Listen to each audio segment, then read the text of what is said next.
Hello and welcome back to Pepp Talks. How is everybody? How are you doing? If you're listening to this in the UK at the time this goes out live, how hot are you?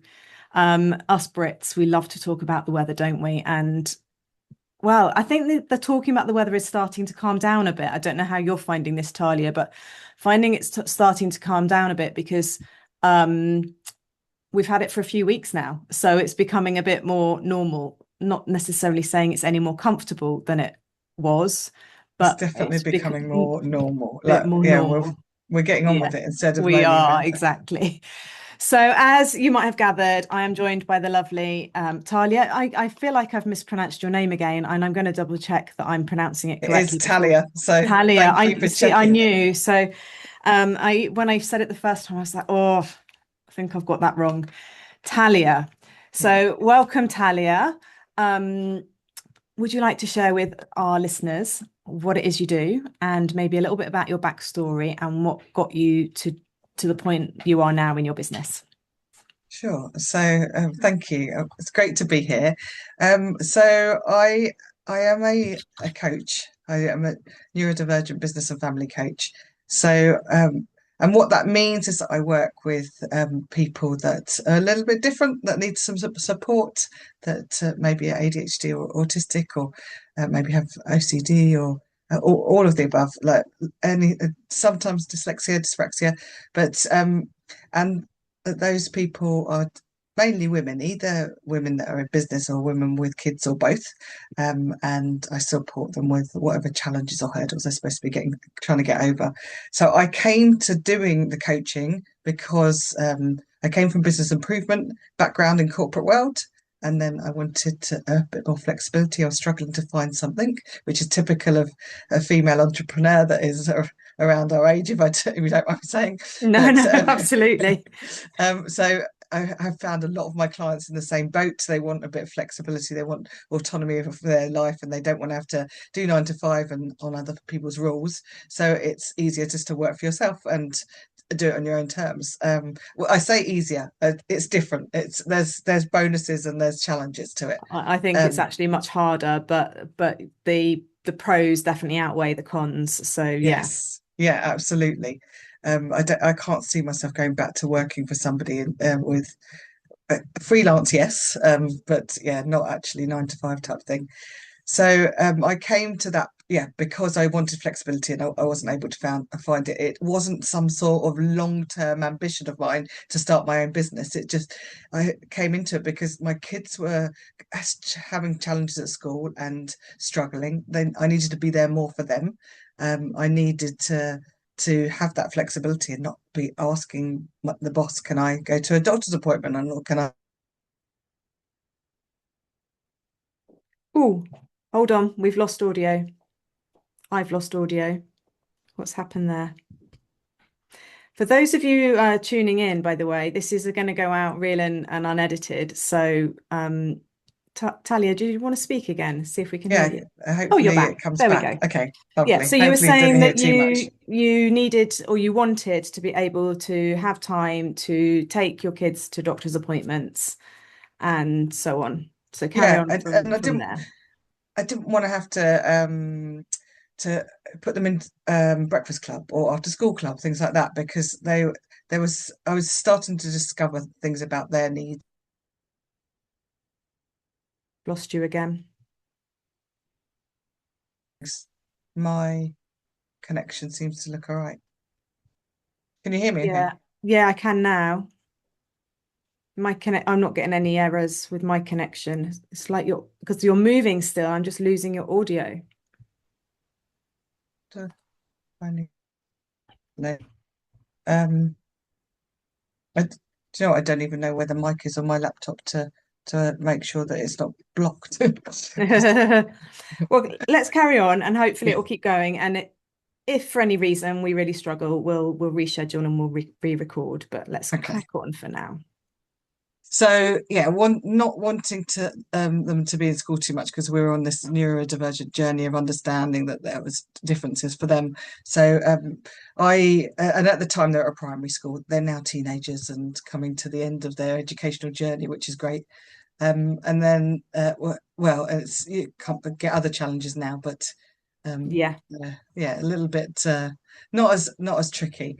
So well, now I've had that experience, and back then I was having that experience of being a mum, needing flexibility, understanding all the neurodivergences that are going on in our family, not just my kids, myself, my husband, my sisters, my parents, grandparents, looking at the family tree and where it was all coming from and why we were, the behaviours that we had, the traits that we had. It was quite fascinating and became quite a hyper focus for me, and then just kind of went into a rabbit hole of understanding my normal, because it's so very difficult, or not difficult, it's so very um, invisible to somebody if you're in the world Yes. of being divergent, to actually identify it. So that's where the kind of passion came from for me, to then support other people in that world, because it's really quite a big thing to self-identify as neurodivergent, but then that trickle effect of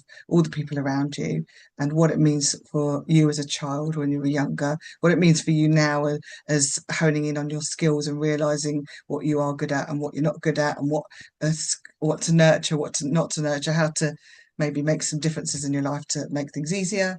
So yeah, it's become a big passion of mine to support those people to kind of progress in the right way, and a way that's aligned with them, really. Yeah, absolutely. Um, do you find that I mean, we all have obviously things that we bring with us from childhood into our adulthood, stories, patterns, beliefs, habits, um, all of that stuff, conditioning. Yeah. Um, do you find, as somebody who's neurodivergent, who I assume didn't know they were neurodivergent when they were younger, do you feel like you're carrying more than a neurotypical person, or do you find that it's just different, the stuff that you've carried with you? I think more, and I think more because of society, Right. not because woe me. It's Yeah. more just because we're just not built for that, and the awareness is not there. Yeah. So in many ways, I knew I was neurodivergent because I was diagnosed with dyslexia late teens, early 20s. So Okay. Still so I went through knew there was a all your formative years not knowing yes, though. Mm. exactly. It wasn't until I got to university that it became formal, a diagnosis. I knew something was going on before that, and I knew that I struggled with reading for many, many years. And yeah, but it just wasn't something that me and my family kind of followed through to understand fully. It Um, was are you a 70s baby? yeah, yeah, yeah, Yeah. So I remember there was a boy that lived on my road, and I remember him being diagnosed with dyslexia when he was 11 or 12, starting mm, secondary school, I'm guessing. yeah. And it was a really big thing in the local community, or like Mm. amongst the mums of that like Because group he of was kids, different, and because he was different, yeah, there wasn't many and it was others. almost there was almost a sadness associated with it. And Yes. I do think that I'm not saying your parents did this, but I think some parents would have gone, oh no, no, no, no, no, no, it can't possibly be that, and sort of pushed it to one side rather than actually exploring what it could be, and therefore what support could be put in place. It was seen as a real sort of stigma if you'd got any if you were experiencing anything that was different to like the general population. Yeah, I don't and know if you found that.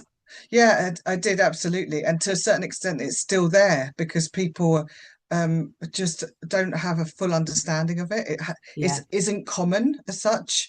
It's still there's still a misinformation, misconceptions, because it's very broad, especially with yeah, autism, that so that you can have somebody that isn't really majorly impacted on their daily life, because they've got certain scaffolding in place, and some schools are fantastic at putting those things in place, and adjusting things, just tiny little adjustments that make a massive impact. So actually they're not dysregulated, their education is going smoothly and they're happy. But then you've got other people on the other end of that scale that maybe are non-verbal, that need to be in small groups, that need one-to-one care. So there's yeah. huge differences, Yeah, and and then that's you've got your ADHDs and your autism, and then you've got those that have got both, and then you've got Yes. different scales of all of that, and then you've got your dyslexia, dyspraxia, and all of those. So everybody who's classed as neurodivergent could be any one of those multiple things, Yeah. and any number of those could be in there. It's like what's coming to mind for me is like that pick and mix that used to have in Woolworths. And Yeah. it's almost a bit like that. You've got all these different neurotypical and neurospicy like elements in the pick and mix. And some people have picked up lots of those things from the pick and mix. Some of Yes. them don't like sweets at all, and some of them have just gone all in on the squishy bananas, because that's their thing. And I Yeah. guess you don't know what's in somebody's pick and mix No, until you and really it's start hard to exploring it with them. but it's also hard to identify that. Like, yes, Yeah. people get diagnosed with autism and ADHD or OCD and dyslexia, but I myself feel like I've got a collection of so many different traits that I wouldn't necessarily be able to give it a name as such. Yes. So obviously, I do have a formal dyslexia diagnosis, and that, like I said, came when I was in university years, and I relate totally to what you're saying in terms of that, the boy that got diagnosed, because back then it was kind of not really heard of, it wasn't very common, and the support wasn't really even necessarily identified, what is needed, what can help. Yeah. And so I think me and my family knew that I was dyslexic probably for years, but didn't actually realize or identify that actually if we got a diagnosis and we told school about it, maybe they could do things to help. Yes. It just wasn't a thing. No. So whereas now it's becoming more and more spoken about and understood, and people realize that there's that humans, we learn differently, we don't all have the same brains, and the more that we can adapt things, and it doesn't have to be huge, it can Yeah. be the way that you put visuals on the board for kids in reception, it can be how you explain things step by step and breaking things down. It doesn't have to be massive adjustments made, but if these things are made for everybody, it means that if you're not identified as neurodivergent, that's going to help you anyway. Yeah. So I myself are really passionate about just that identity, and helping those kids that are growing up, but then also helping those ones that have grown up without that identity and understanding for themselves, and to support them to make a few differences and understand why they've got those hurdles that are stopping them to being successful or achieving things, because actually they just need to do things in a slightly different way to complement their own personality and identity. Yeah. Two people are springing to mind as we're talking about this. One of them is my middle child, who was diagnosed with dyslexia and ADD, which Mm, is part of the ADHD yes. remit, when they were 14. Mm, We had to go down the private route because their reading and writing was okay. And right from year two, I would say. So what are they then? Six in year two, something yeah. like that.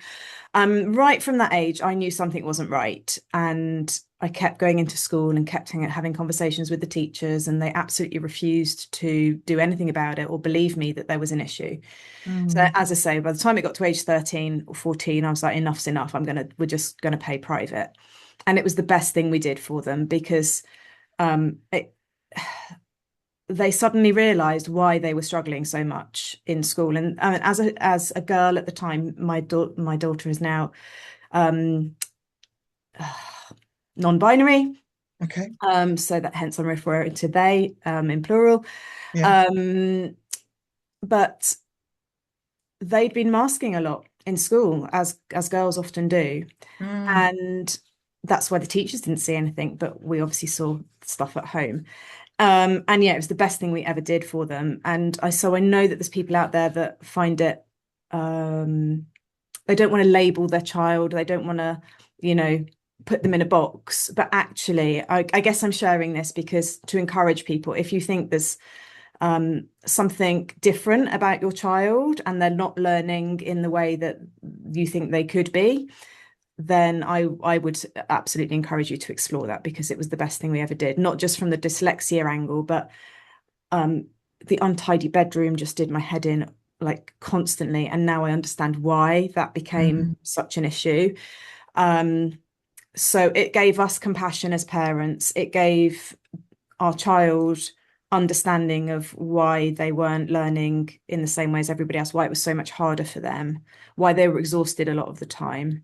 Yeah. Um, and also language they could speak to us about it with as well, so that they could share why they were feeling the way they were feeling, why they're struggling with tidying the bedroom, why they were struggling to remember the things they needed to do, and so on and so forth.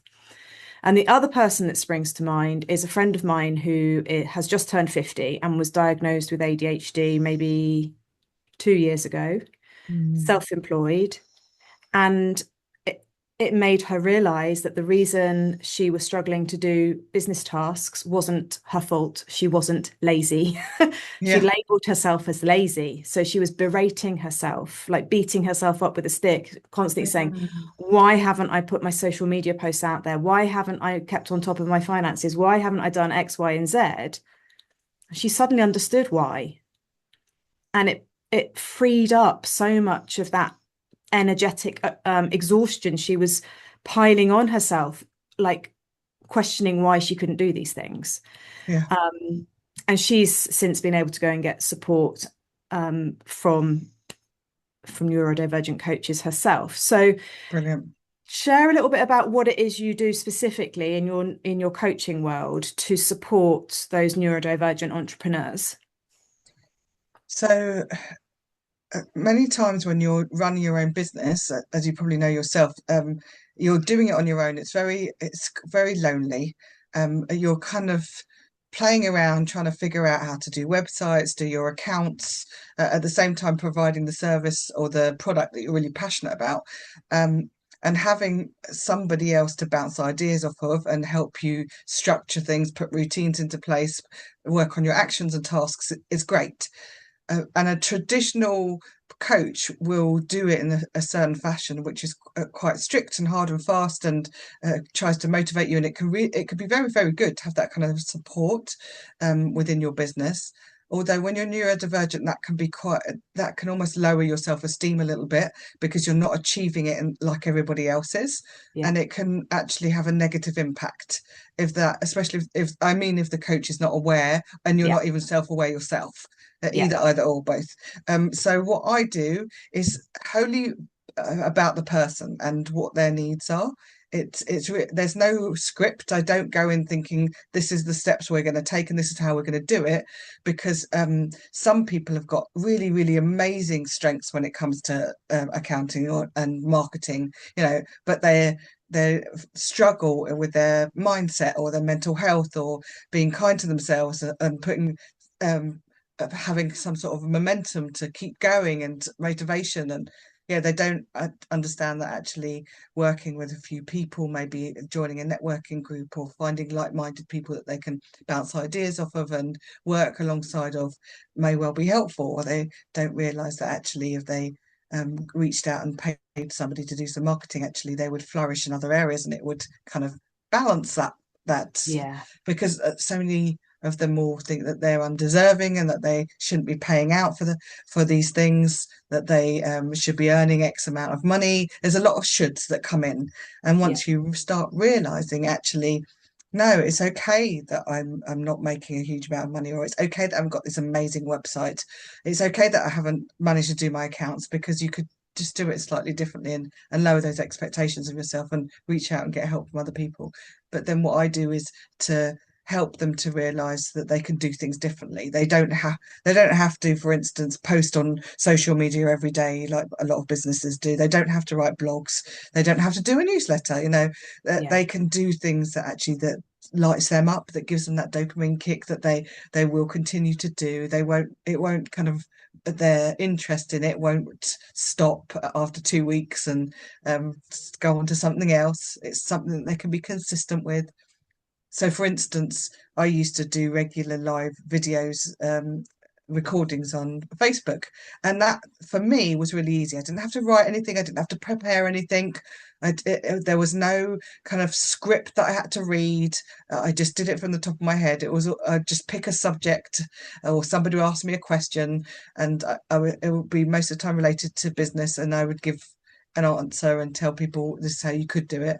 And in the early stages, I was doing that a lot and didn't realize that actually, because of my neurodivergence, I was doing it in a neurodivergent way, in the sense that it was gentler, it was softer, it was broken down, it was simplified. So I started to really attract those neurodivergent people that thought, Yeah. actually, I can do it that way. I can't do it the way the other coach says, that you have to do it like this, and you have to do it by this deadline. You have to do, have that this many followers. And so I was doing it in a way that some people saw it as, actually, that's the way that suits me. Yeah. So yeah, my niche didn't actually, of working with It neurodivergent found women. you rather than you Yes. looking for it. Yeah. And Yeah. that so often happens, doesn't it? I think. Um, Even when we don't think we're talking to a specific audience, there's something about the words we're using and the way we share things that an audience connects with it, whereas another audience doesn't. Yeah. I'm certainly finding that with my clients. I'm attracting a certain type of um, client Yeah. that I wasn't naturally trying to attract. Mm. So I'm now, you start to wonder, well, should I talk to that particular Yes. avatar? Well, I often Or do I feel, just carry on as I am and it's clearly working, so let's just carry on as I am and but a yeah, journey, the journey we go on, it doesn't have to be like a straight no, line. It can waver up and down. And I often think that the client, and your best kind of niche ideal client, however you want to put it, is you about 5 years ago, because definitely.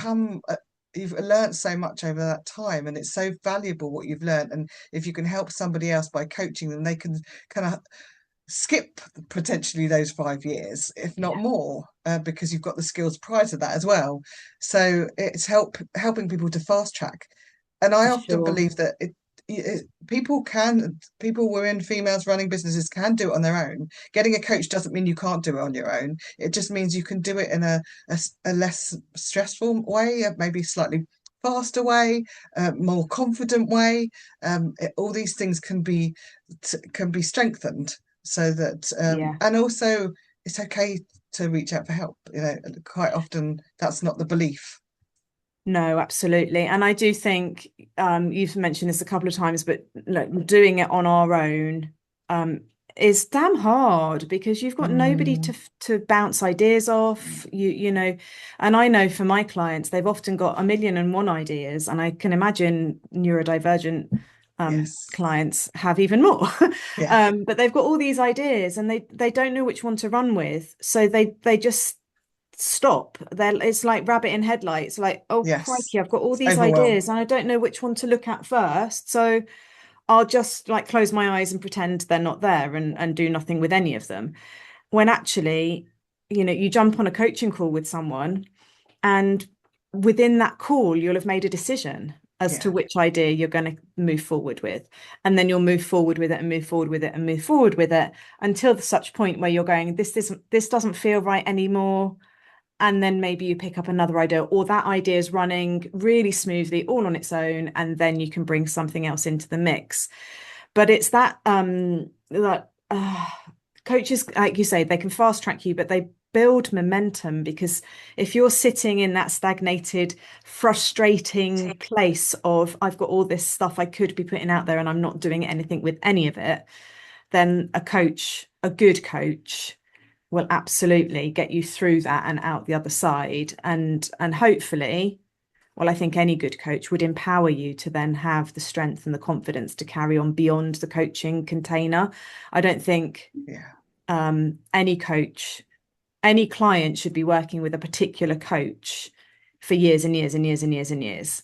I think there comes a point when actually it's time to let go of the reins and go Yeah. and do stuff on your own. And a good coach will allow you and help you to do that and uh, give you the tools and the structure that you can run on your own, Yeah. Yeah. at Absolutely. least for a while. Because Well, I from think there's something to be said that having that sounding board is still great. So Yes. it might be that you run on your own for 6 months, 12 months, 2 years, and then you're right, okay, I need somebody in my corner again. And it might not be the same coach. You might have moved on and need somebody Yes, different. definitely.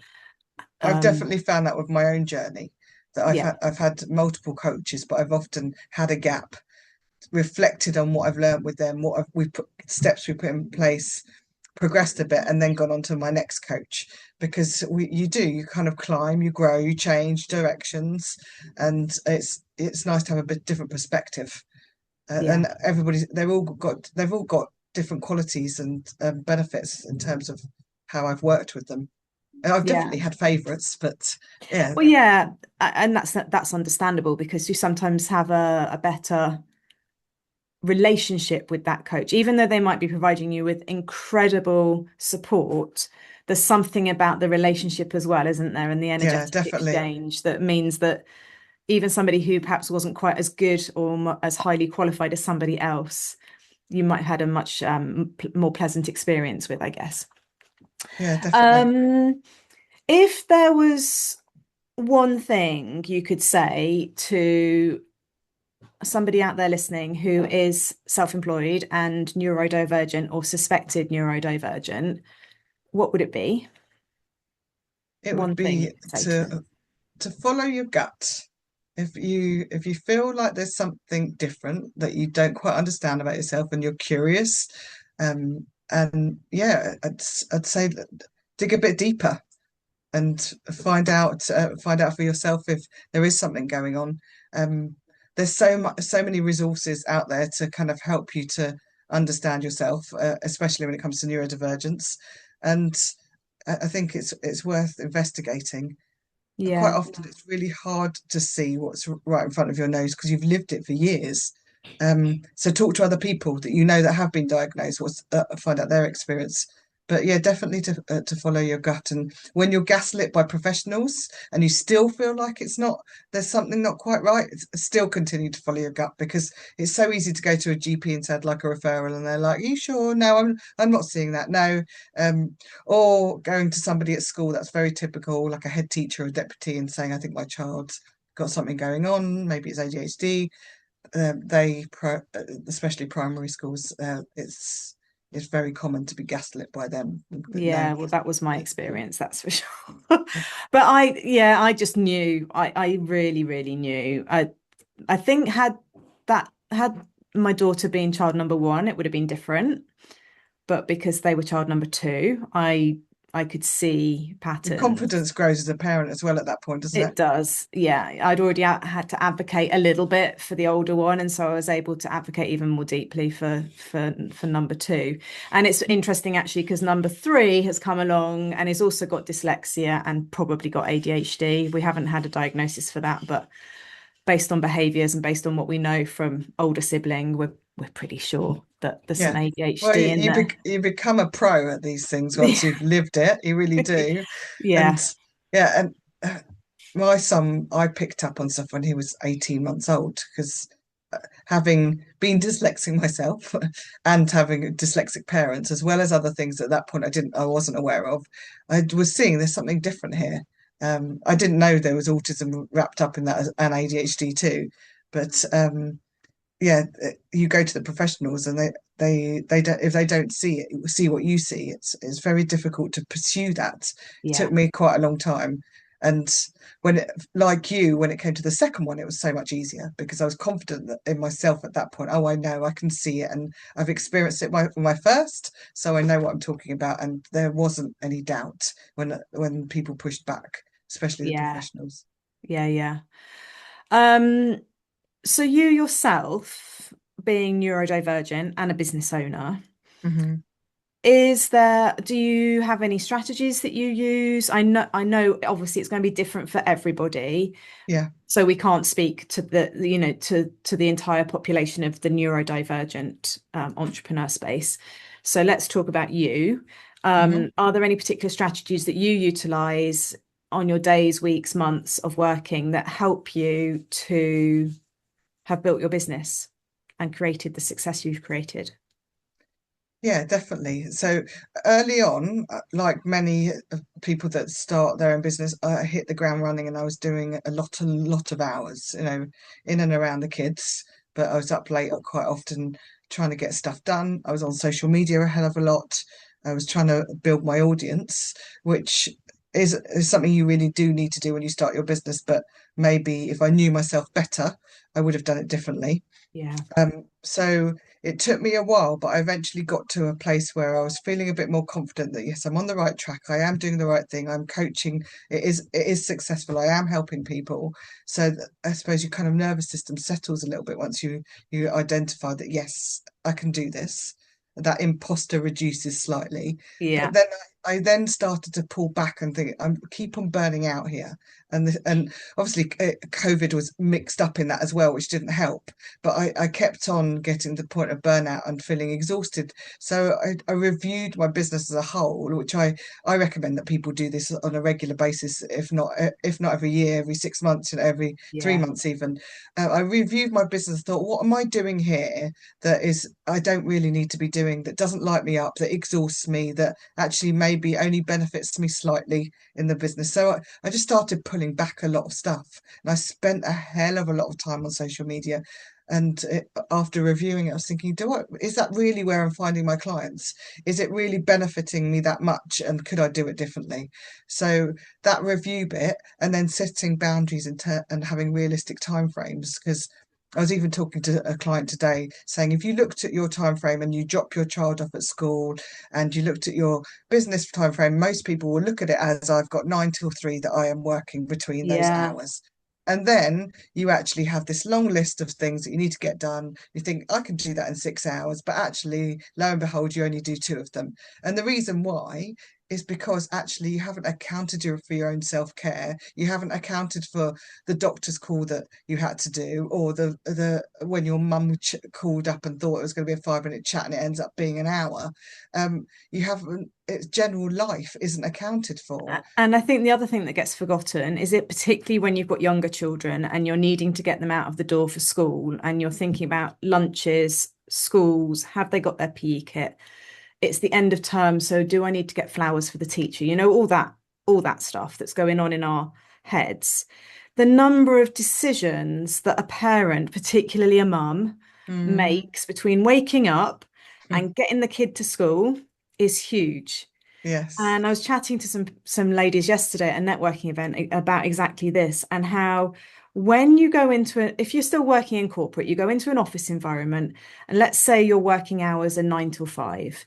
You quite often would arrive at 8:45, settle in, have a chat, casually check your emails, make a coffee. You don't actually start work till 9:15, 9:30. I was literally having the same conversation with someone this morning Yeah, like this. Yeah, but we it's so don't do true. that. That literally, as school They'll be all age. talking about the football at the moment. There'll be Well, long yeah, chats in the office about football, and exactly. it's those. So they're not sitting down and being productive, but it's very good for your mental health and your Oh yeah, well-being. I'm not saying they shouldn't be doing No, that, but what yeah, I'm but we saying is don't we do come that in for from the us. school run and like bang, 9 o'clock, I Yes, must be on it with my business right through till 3 o'clock. And it yeah, just doesn't work like that. exactly. You've probably got 3 good hours in there, maybe four a push. But even if Um, you're not a parent, well, even yeah, if you're not doing any of that, but you've given yourself this 9 to 5 yeah, bracket or 9 to 3 or whatever, and you're expecting yourself to do a certain level or certain amount, it's not always realistic. no. So you need to put a lunch break in there. You need to maybe have an exercise break if you can. I've got a dog for that reason because I wasn't doing that at all. It was one of the strategies I put in after a couple of years, thinking I love something's got that. to get me, got to get me off my backside and get me exercising. So I'm not somebody that can join a gym and will carry on going. So the dopamine will hit for a little while and then drop off. So yeah, the dog was why I did it, as well as I loved her company. But yeah, finding things, it did take me a couple of years to realize need to be more realistic about the time that I've got and what I can achieve within that time frame, and adding in that self-care so I'm not burning out, and to stop berating myself because I've only actually seen a certain amount of clients this week, and actually that's okay. Yeah. It's not, you don't have to have 20 hours of one-to-one time with people for it to be a success. It doesn't have to look that way. Yeah, yeah, So and I still have that, because I often don't have like as many clients as I would like in a week, but I often think of it thinking, but my energy, would I actually be okay if I had the level that I personally think in my head I should be having? I still have to remind myself that that's not realistic. yeah. Um, so, and it's just about being kind to yourself. And it did take a while for me to pull back on so many of the things that weren't actually benefiting me, that I just felt like I should be doing because everybody else was. Yeah, and it's those shoulds, isn't it? I mean, they're the killers, really, not Mm, just of time, but of energy and of joy and all of that, because we get so drawn into this is the best way of doing things, when actually it's probably not the best way for us yeah. as individuals. And in fact, the podcast episode that went out this last week, so the previous podcast episode to this one with Polly Pollock, is on very similar lines. Mm. So if people have enjoyed this episode, I'd really encourage you to go and check that one out as well. But Your one with Maria as well was really good, oh and that yes, connects, because that the mindset side of things, yeah. yeah, it all it all makes a difference. It does, absolutely. But I think the biggest takeaway that I've certainly realized, and it's taken me a long time to get there, Mm. is that we all have different energetic capacity. We all have different time availability. We all have different mental loads on us, and we all work differently. So we can't, there is no one size fits all. There is no magic pill. There's no magic solution. There's no magic way of doing things. We each have to find our own unique way of doing things that work best for us. And whether you're neurodivergent or neurotypical makes no difference on that front, True. because it's finding out what works for you and what doesn't work for you. And as you say, stripping out the stuff that doesn't work, even if you think you should be doing it, and giving Mm. yourself permission to strip it right back to those to the most impactful things you can be doing within your business. Um, And those things well, that light you up and bring you joy, uh, yeah, of because quite course. often people are pushing themselves to continue to do something that they're not enjoying, Yeah. and yeah, that's not great for you and your lifestyle, your No, and I energy, and think people know that you're doing stuff from a place of mm, forcing. It might not look like it from the outside, but people will feel it yeah, totally in that agree. subconscious energy. So the more we can do stuff that feels really good, the more we're really showing up as ourselves, and people will connect with that. One question that came to mind before we sort of wrap this up, as you were chatting just a moment ago, was has your definition of success changed over the years? Because obviously your self-awareness has clearly changed and your way of doing things has clearly changed. So I just wonder, has your definition of success shifted as well? Absolutely. Um, Most people, I'd say, including myself, when you talk about success, you monetize it, Mm, and that's how you measure it. But actually, um, to me, that's really isn't what success is. Um, One coach once asked me, "What are your critical success factors?" And I didn't quite understand at first, but then when we started talking about it, it was about being able to pick up my kids from school and being available to do that. It was about being able to get out and about and walk the dog. It was about eating well and sleeping well, and having time with friends for coffees, and for having quality time with larger like groups of friends or family. Um, as much as it was the business as well, that yeah, wasn't the top priority. But the business, then you realize, complements those critical success factors in the fact that it gave me flexibility. I could do as much or as little as I wanted to do. yeah, I could run it in a way that I wanted to do. And one of the things you kind of touched on earlier was about it doesn't matter doing it the same way as everybody else. And some people, and I will still do this as well. Um, they'll work in different hours. Maybe they're better off working at 6 in the morning until 9, and then doing a quick school drop off type thing, and then not working again until the evening, because in the day you're going to do other things that need to be done for the family. Who knows? But there's almost a little bit of shame in that you're doing it differently. But actually, no, you go right ahead and do it and talk about it and be open about it. So, and that means that you're going to be more successful because actually you're doing it your own way. So Yeah. yes, there is a money element. Obviously, a business is not a business if you're not actually earning any money. So there's still that a money element of it. But sometimes I think that you forget that actually that it's not all about the money, especially even if you're working for yourself. Quite often it's part time in the sense that I can do my own time and I'm Yeah. available for my kids. So when I was in industry, I probably earned more in like a synced way, like a wages that came every month, and whereas now I sometimes get a burst and then don't have anything for a while because of the way I invoice or because of the working patterns. But and sometimes I reflect on my money and think, actually, I'm not earning like I used to in industry. And then I just think, actually, I don't work the hours I used to, and I'm not Yeah. traveling like commuting in the way I used to. I'm not spending loads of money getting coffees or sandwiches from M&S like I used to. So you forget to bring those into that success factor as well. That actually, maybe you're eating better because you're cooking your own lunches because you're in your own kitchen. So there's so many things that come into that word Yeah. and that whole success story. Yeah. I love that. Because we do, I think we naturally well, lots of people naturally go to bank balance. How much Mm, money are you bringing in? Have you hit success?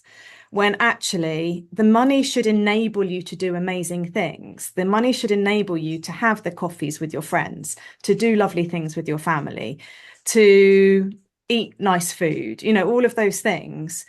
And beyond that, do we need any more? I mean, there's just a question to leave out in the air for people to yeah. think about. But Well, there is that um, element of purpose and reward of from what course, I definitely feel it as a coach. yeah, But not everybody. Sometimes people do have jobs that it's a means to an end. They don't feel like it's a purpose that they're there yeah, for.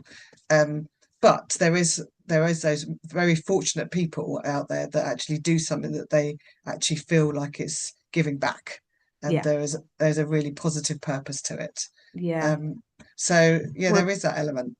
yeah, for sure. And there's a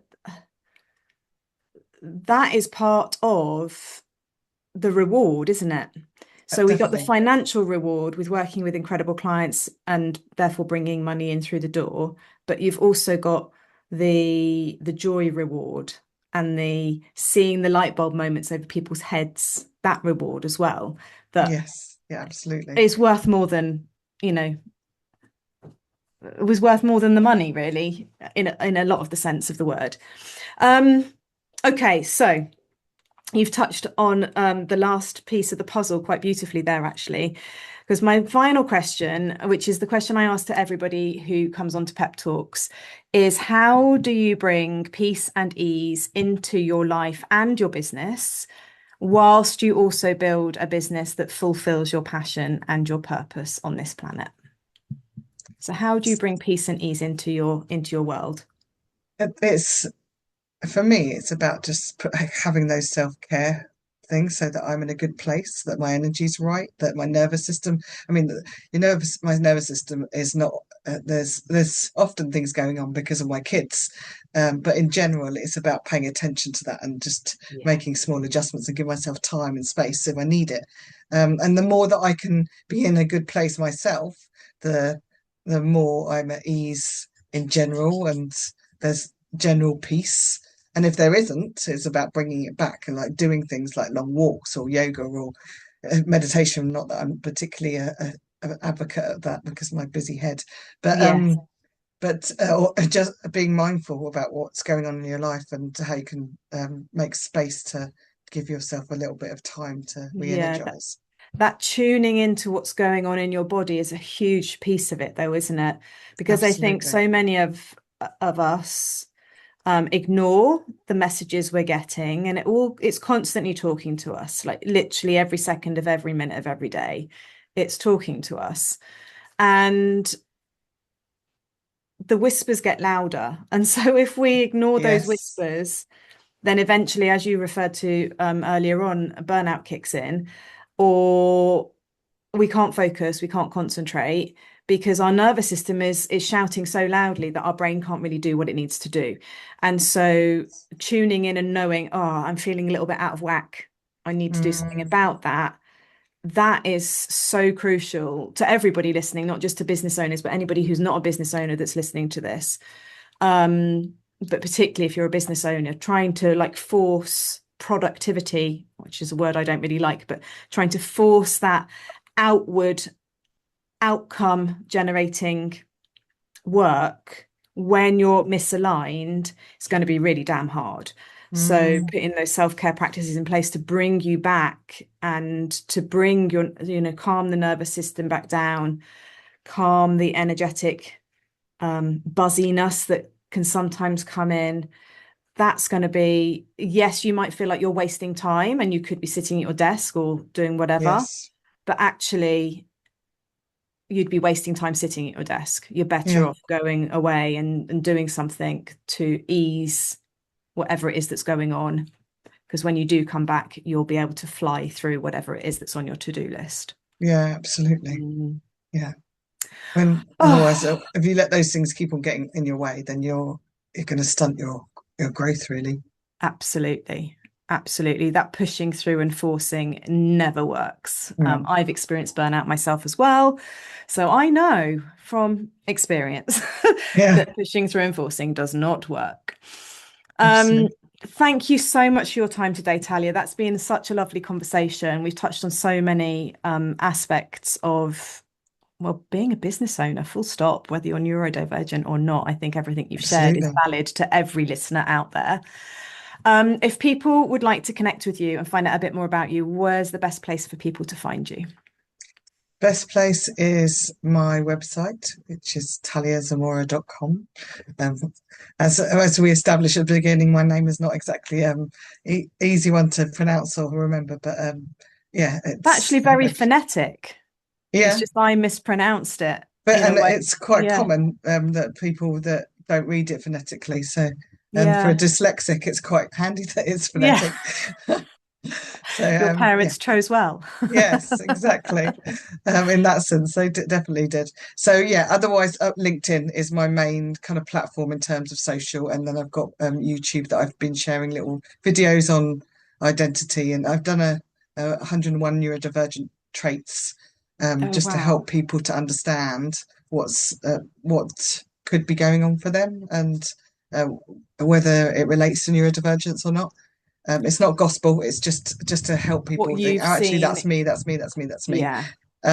So that's on my website, and then there's videos on YouTube to kind of complement it. So Amazing. So I will drop all of Talia's various links down in the show notes. So please go and connect with her if you've enjoyed listening to what she has to say. And in the meantime, I shall be back with you all next week with another Pep Talks. Thank you again, Talia. See thank you soon, you. It was everybody. great to talk to you. Thank you.